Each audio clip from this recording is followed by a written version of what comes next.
Welcome to Ms. Mojo, and today we're counting down our picks for the top 10 Glee running gags. Now, it's no secret that Coach Sylvester has taken her licks. I mean, just wanky. What's your favorite song of all time? My headband. I just got my new pamphlets back from the printer. I am feeling so Stephen King with these things lately. You know, just so prolific. For this list, we'll be looking at jokes on the musical TV series that came back episode after episode and never got old. Did you catch all these running jokes on Glee? Let us know in the comments. If you like what you're hearing, be sure to check out the full song at the link below.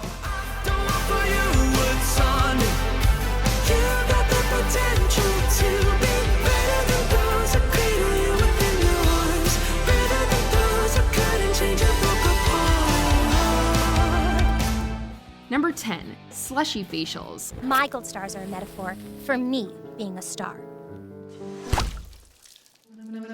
In a bizarre intimidation tactic seemingly unique to McKinley High, students would throw frozen slushy drinks on unsuspecting students, usually members of the Glee Club. The slushy facials became so well known that images of the colorful drinks were featured on promotional materials for the series. In later seasons, the on-screen slushies were made of a colored gelatin mixture, but earlier seasons actually used real frozen drinks. What are you doing? It's called taking one for the team. It just goes to show how dedicated the actors on Glee were to their roles, and why they looked so believably shocked in those first slushy facials. What about the moral implications of abusing a kid in a wheelchair? I say equal opportunity for all. Number 9, Finn Hudson can't dance. Well, I knew I was a bad dancer, but I never thought my dancing was dangerous. In a show full of incredibly talented performers, a weakness in ability really stands out. Unfortunately for Finn, this meant his less than stellar dance moves were totally obvious.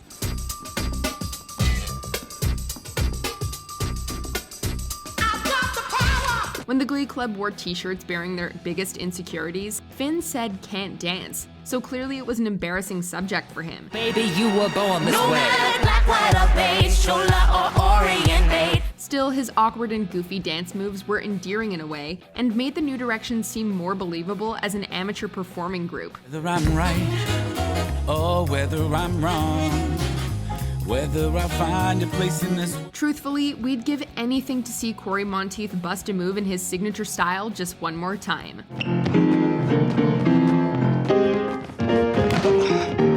Number 8, Sue Sylvester knows hardship. Ruthless cheer coach Sue Sylvester has zero tolerance for whiners, which she makes abundantly clear at least once an episode. Think this is hard? I'm living with hepatitis. That's hard. One of her favorite ways to shut down complaints is to remind people that she's done things much harder than whatever they're complaining about. You think this is hard?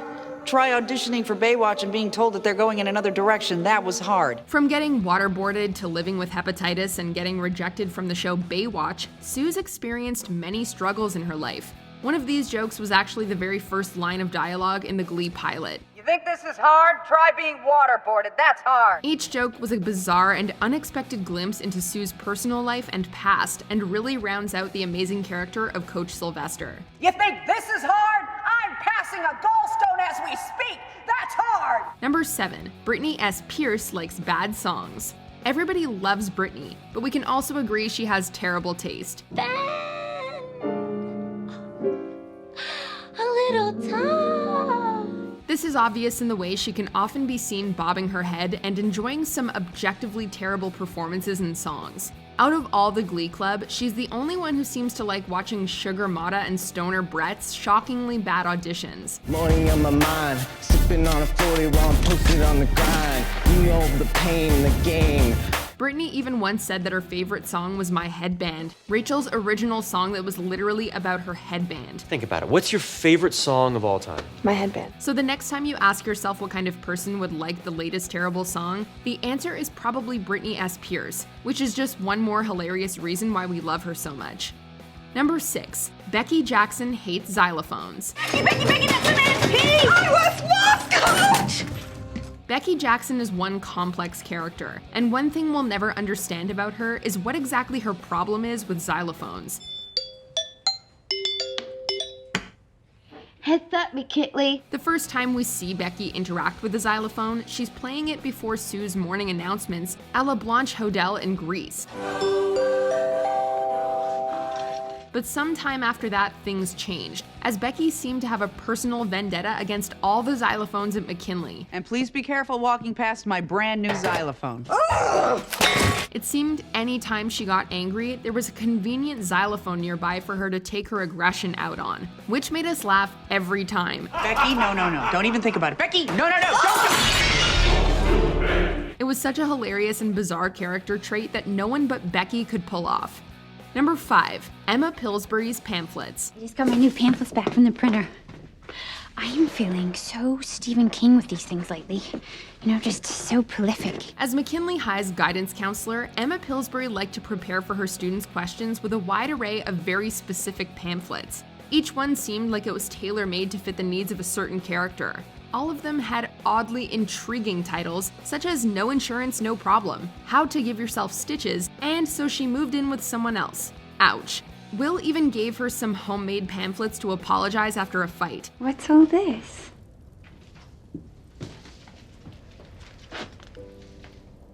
So you are a jerk to your fiancé. It's safe to say she's pamphlet obsessed, and they might even be her own quirky love language, but she's such a kind and sweet character that it comes across as genuinely endearing.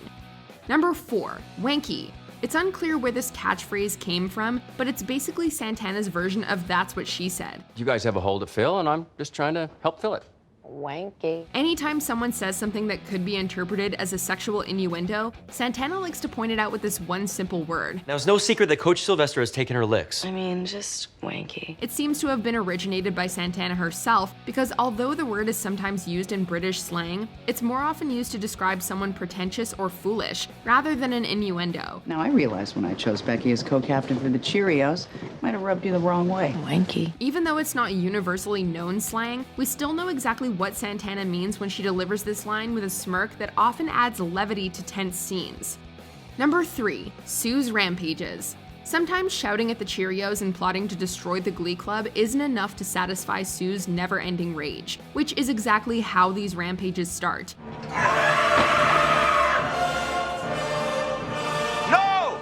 Not the children! When things get too much for Coach Sylvester, she takes it out on everything around her, as she goes off on a furied frenzy of destruction throughout the school. The dramatic music that often plays in the background makes her rage even funnier, although it surely would be a terrifying scene for anyone witnessing it in person.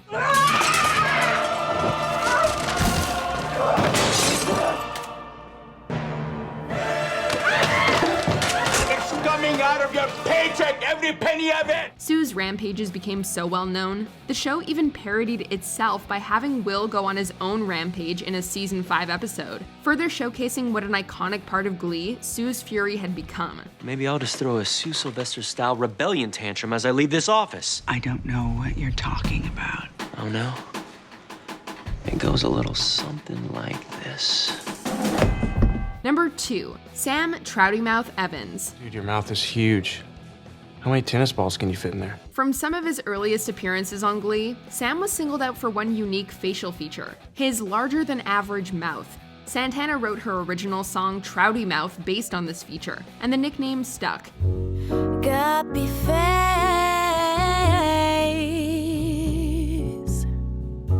Trouty mouth.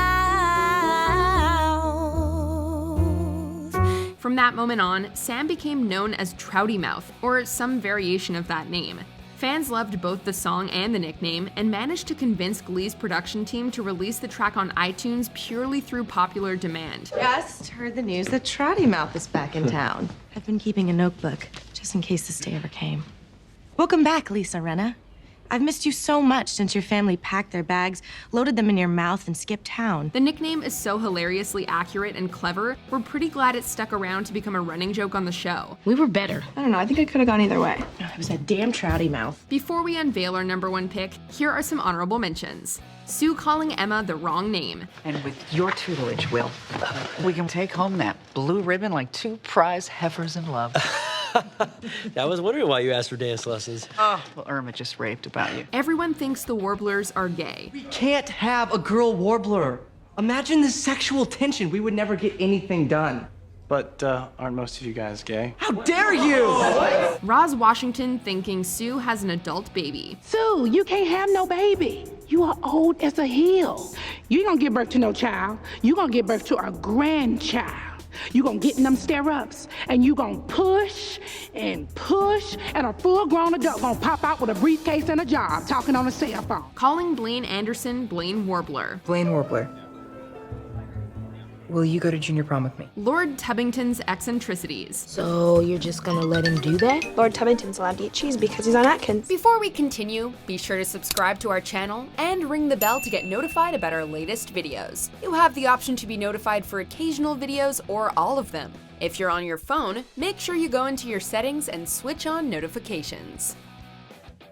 Number 1. Sue insults Will Schuester's hair. I don't trust a man with curly hair. I can't help picturing small birds laying sulfurous eggs in there, and I find it disgusting. Sue toyed around with various topics of insults for her rival Will Schuester, including his butt chin. Well, I may buy a small diaper for your chin because it looks like a baby's ass. However, it's clear to any Glee fan that her favorite insult topic is Will's hair. She mocks his hair in a variety of colorful ways, telling him it's way too overloaded with product, the cut is unflattering, and she just doesn't like curly hair. You can have your Barbaras, and your Chers, and your Christinas, and wow, I just lost my train of thought. You have so much margarine in your hair. This running gag also connects to Sue's deeper backstory, as she admitted she insults Will's hair so often out of jealousy because she severely damaged her own hair in her youth. And here's the truth. I mercilessly pick on Will Schuester's lustrous, wavy hair because I'm jealous. Still, she's so brutally scathing with her comments, it's surprising Will didn't change his hair at any point in the series. Do you agree with our picks? Let us know in the comments. And hey, if you're a fan of the song playing right now, be sure to check out the music video for it right here.